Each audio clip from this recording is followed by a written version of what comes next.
শুভ দুপৰীয়া বন্ধু বান্ধৱীসকল, কি বনাইছে কি খাইছে আপোনালোকে আজি চানডে বুলি। আৰু মই আজি চানডে বুলি কি বনাইছোঁ জানেনে?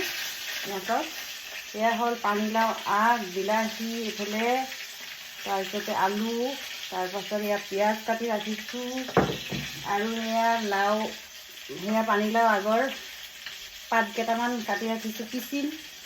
এয়া জলকীয়া আৰু নহৰু দি পেলাই আদাখিনি বাৰু কাটি ৰাখিছোঁ। এয়া গাহৰি মাংস বনাব ছোৱালীহঁতে, ছোৱালীয়ে ল'ৰাই খাব। আৰু মই মাছ দি পেলাই বনাম যিহেতু সেইকাৰণে মাছ ভাজি আছোঁ। তাৰপিছত দেখুৱাই দিছোঁ, বেক কেমেৰা কৰি দেই। এয়া দেখিছেনে? এয়া মিৰ্কা মাছ হয়। বহুতে কয় আমাৰ বেংগলী মানুহবিলাকে মানে কয় যে মিৰ্কা মাছ খাব নালাগে, মিৰ্কা মাছ খালে হেনো মিৰ্কি বেমাৰ হয়। এইটো একেবাৰে মিছা কথা।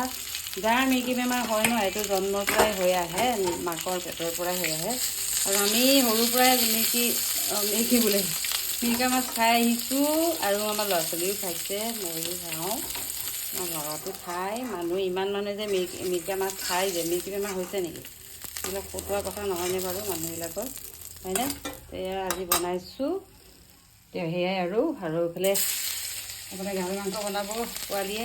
এতিয়ালৈ পোৱালি আহি পোৱাহি নাই, আহিলে বনাব। আৰু এতিয়া মোৰ কাৰণে মই তৰকাৰীটো বনাই মানে উঠাই দিওঁ, গম পাইছে? সেয়াই আৰু বাই বাই।